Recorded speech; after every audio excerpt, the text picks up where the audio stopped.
Let's learn how to turn a corner on a serger. So there are two types of corners that you'll probably have to turn on your serger at some point, an outside corner and an inside corner. We're going to go over both. Now when it comes to the outside corner, you're just going to sew up to the corner like normal, and then you're going to keep a very, very close eye on where your needles are. Because what you need to make sure to do is sew to the edge of the fabric and then sew 2 stitches off the edge of your fabric.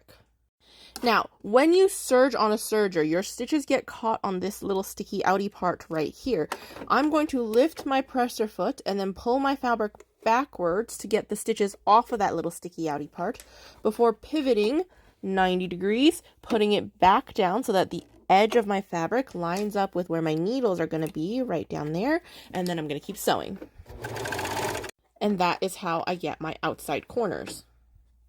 Now, for my inside corners, what I'm going to do is I'm going to take a pair of scissors and I'm going to cut a little snip right into that corner at a 45-degree angle. Now, this snip has to be very, very small. It has to be small enough that it is less than the width of whatever your serge stitches are. So usually that is around 1/4 inch.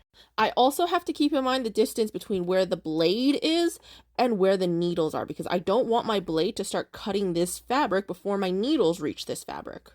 So I'm going to start sewing like normal, and then when I get to the corner, you see I'm getting close to where this blade is reaching this fabric, I'm going to pivot my fabric so that it is a straight line, and that is what that snip was for, is allowing this fabric to spread out. And then sew like it's in a straight line. So this is what you should see at the end, and since I did that little snip into this corner, it meant that when I opened this fabric up to sew in a straight line, I didn't accidentally sew any puckers into it.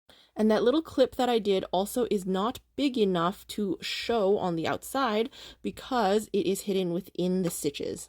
And for a little fun bonus trick, let's say you want this top edge to be nice and finished, and I don't want any tails or anything to have to be woven in.